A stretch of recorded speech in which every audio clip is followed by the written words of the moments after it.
I'm so glad that you joined me. Did you know that new relationship growth requires awareness? Now, last time I met with you, it had just been really less than an hour that I had gotten a copy of my new book, Beyond Messy Relationships, Divine Invitations to Your Authentic Self. So I got my first copy on Thursday when I met with you last, and then on Friday, a bunch of books were delivered. So this is certainly new, hugely new, and it was Easter weekend. It was just really special that they arrived Easter weekend because I told you about the significance of that last week. Easter is an awesome time to remind us of new growth and of resurrection and of movement. And here in North America, you might be living in a different hemisphere. Some might be watching, but it's springtime. Trees are blooming, and I planted flowers with my mom on Easter Sunday, and it was really special. So there's newness, and we need to be aware of that newness. Now, I really want to take a minute later to read you a portion of my book that I talk about the questions that you ask yourself. And goodness, I'm sorry that I didn't mark it. I will mark it. So Easter is a time to be aware of movement and energy in our lives. Now, my little granddaughter comes over and she sees this little statue. My husband and I, we met through ballroom dancing, and so dancing is movement. But she sees this little statue and she says, "Oh, Mimi is so pretty." And then she's feeling the dress. Of course, it's all, I don't know what it's made out of, but it's stagnant, right? Dances are meant to move, and we are meant to move. But sometimes in our relationships, one person will grow and the other one doesn't. But the relationship dance needs to move for new growth. We need to be aware of our energy. What I mean by that is, I want to give you an example. Even this week, I went to a networking event, and I was around people and I really enjoyed it. I was getting to know new people. Now, some people hate that. They hate to meet new people. They hate small talk or even networking events, and I get that. For me, I met some new folks, and it was very energizing for me. I like live meetings where we're meeting face to face.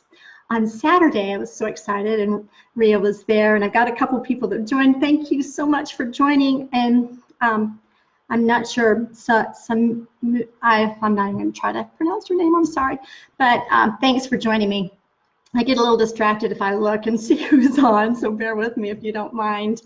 But I love the energy of being live with people, the physical energy. And I did my webinar on Saturday. That was like the first webinar I did. And I had some participants. Just knowing someone was on the other side of the camera, it gave me some energy. I loved it.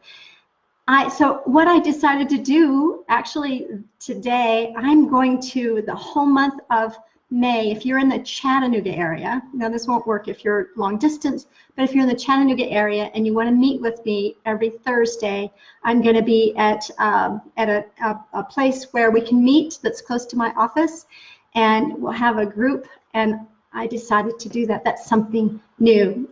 And that's something also that I just want to tell people about my book as well.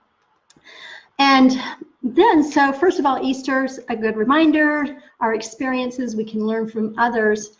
And there's other people that I think we need to also learn from, not only the face-to-face contact, but we need also just like other experiences like accountability groups for our own growth. We have a hard time growing if we're by ourselves.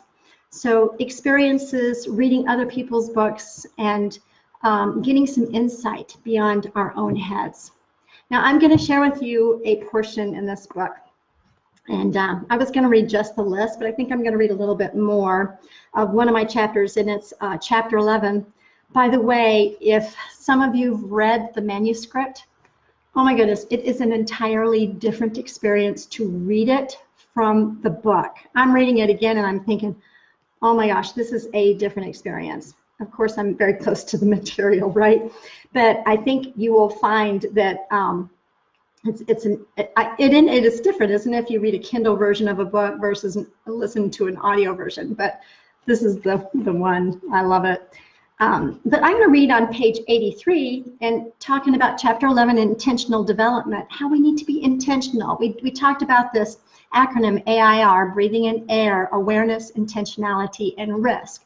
And that's how the book is actually divided, where the first part is about growing in our awareness, and the second part is about intentionality, and the third part is about risk. So this is on page 83. I want to read this. It says, scary choices are necessary risks for wisdom, growing wisdom. And although we can never know for certain when we encounter a divine invitation, we can choose to live by faith. Our challenge is to risk vulnerability and intimacy with ourselves and our spouse. It's common to be misaligned when one spouse grows while the other doesn't. But changes are inevitable, and we need to grow beyond messy relationships and marriages. We can't make another person think, feel, believe, or grow the way we think they should. It's normal in childhood to make believe with pretend people, whether they're stuffed animals, Barbies, or G.I. Joes. But those who don't grow in awareness will take their pretend people mentality into their adult relationships. And this creates not only messy relationships, but it also assaults the other person. Now, in my book, there's a series of questions that you can ask yourself. So I'm going to go ahead and read those questions, but if you get the book, you'll have them and you'll be able to reflect. Here's questions to ponder as we examine the pictures of our souls. Do you feel more loved than you did a year ago? What poor habits have you conquered over the last 10 years? And if you're a lot younger than that, you might want to change the length. You might want to say, what poor habits have I conquered in the last 3 years? What reference points have changed the direction of your life? What is important to you now that was insignificant 5 years ago? I'm not going to read all of them. There's a few more questions, but for the sake of time, I'm just going to whet your appetite. It's good to reflect on questions and even to reflect on these every quarter, every time that there's a change in seasons. It's an invitation for change and for movement.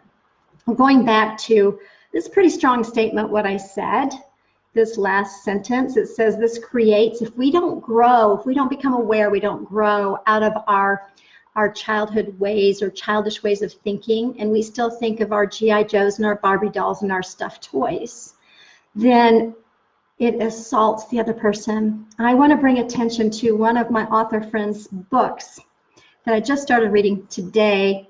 I'm not that far into it, but I for sure am going to read it, and it's called But It's Your Family.